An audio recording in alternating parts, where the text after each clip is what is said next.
नमस्कार दोस्तों, स्वागत है आपका हमारे YouTube चैनल में। आज की इस वीडियो में हम श्री महालक्ष्मी व्रत की कथा के बारे में जानेंगे। आइए कथा शुरू करते हैं। श्री गणेशाय नमः।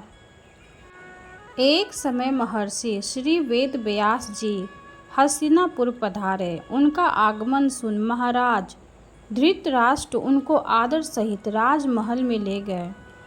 स्वर्ण सिंहासन पर विराजमान कर चरणोदक ने उनका पूजन किया। श्री व्यास जी से माता कुंती तथा गांधारी ने हाथ जोड़कर प्रश्न किया, हे महामुने, आप त्रिकालदर्शी हैं, अतः आपसे हमारी प्रार्थना है कि आप हमको कोई ऐसा सरल व्रत तथा पूजन बताएं जिससे हमारा राज्य, लक्ष्मी, सुख संपत्ति, पुत्र पौत्रादि व परिवार सुखी रहे। इतना सुन श्री वेद व्यास जी कहने लगे, हम एक ऐसे व्रत का पूजन व वर्णन कहते हैं जिससे सदा लक्ष्मी जी का निवास होकर सुख समृद्धि की वृद्धि होती है। यह श्री महालक्ष्मी जी का व्रत है जिसे प्रतिवर्ष आश्विन कृष्ण अष्टमी को विधिवत किया जाता है। हे महामुने, इस व्रत की विधि हमें विस्तार पूर्वक बताने की कृपा करें।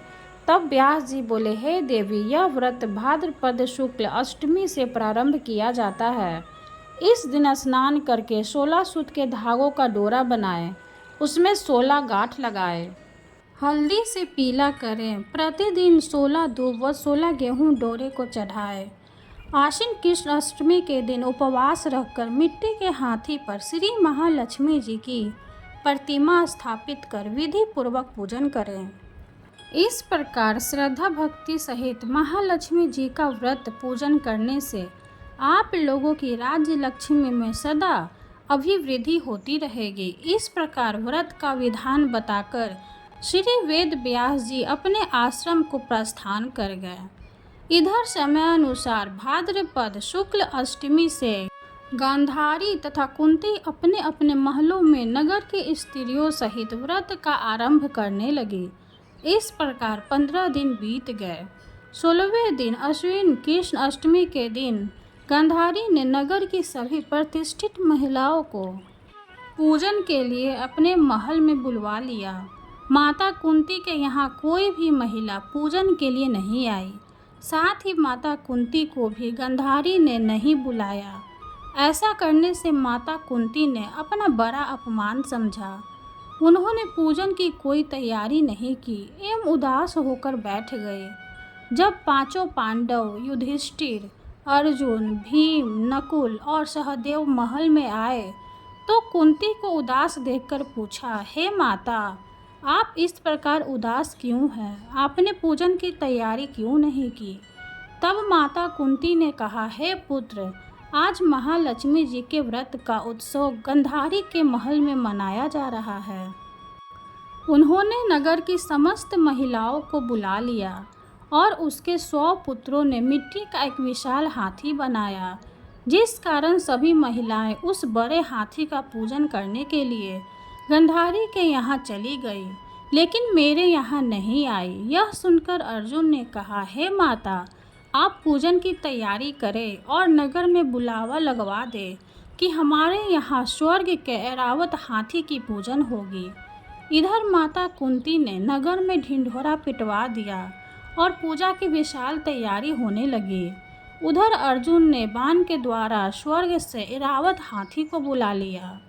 इधर सारे नगर में शोर मच गया कि कुंती के महल में स्वर्ग से इंद्र का ऐरावत हाथी पृथ्वी पर उतार कर पूजा जाएगा। समाचार को सुनकर नगर के सभी नर नारी, बालक एवं वृद्धों की भीड़ एकत्र होने लगी। उधर गांधारी के महल में हलचल मच गई। वहां एकत्र हुई सभी महिलाएं अपनी अपनी थालियां लेकर कुंती के महल की ओर जाने लगी। देखते ही देखते कुंती का सारा महल ठसाठस भर गया।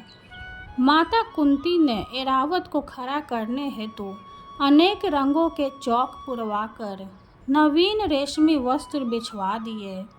नगरवासी स्वागत की तैयारी में फूल माला, अबीर, गुलाल, केसर हाथों में लिए पंक्ति बंद खड़े थे।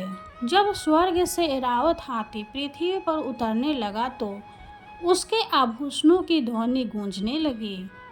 ऐरावत के दर्शन होते ही जय जयकार के नारे लगने लगे। सायंकाल के समय इंद्र का भेजा हुआ हाथी ऐरावत माता कुंती के भवन के चौक में उतर आया। तब सब नर नारियों ने पुष्पमाला, अबीर, गुलाल, केसर आदि सुगंधित पदार्थ चढ़ाकर उसका स्वागत किया। राज्य पुरोहित द्वारा ऐरावत पर महालक्ष्मी जी की मूर्ति स्थापित करके वेद मंचारण द्वारा पूजन किया गया। नगरवासियों ने भी महालक्ष्मी पूजन किया। फिर अनेक प्रकार के पकवान लेकर ऐरावत को खिलाए और यमुना का जल उसे पिलाया गया। राज्य पुरोहित द्वारा कथा वाचन करके महिलाओं द्वारा महालक्ष्मी का पूजन कराया गया।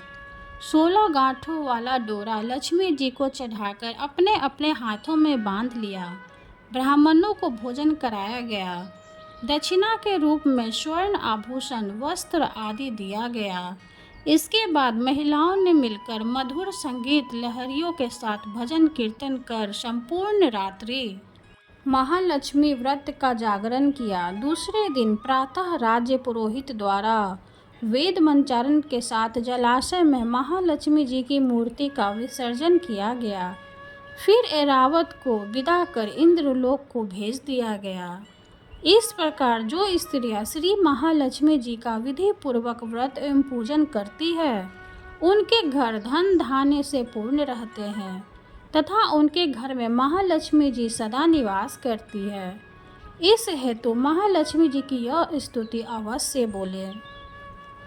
महालक्ष्मी नमस्तुभ्यं नमस्तुभ्यं सुरेश्वरी हरिप्रिये नमस्तुभ्यं नमस्तुभ्यं दयानिधे।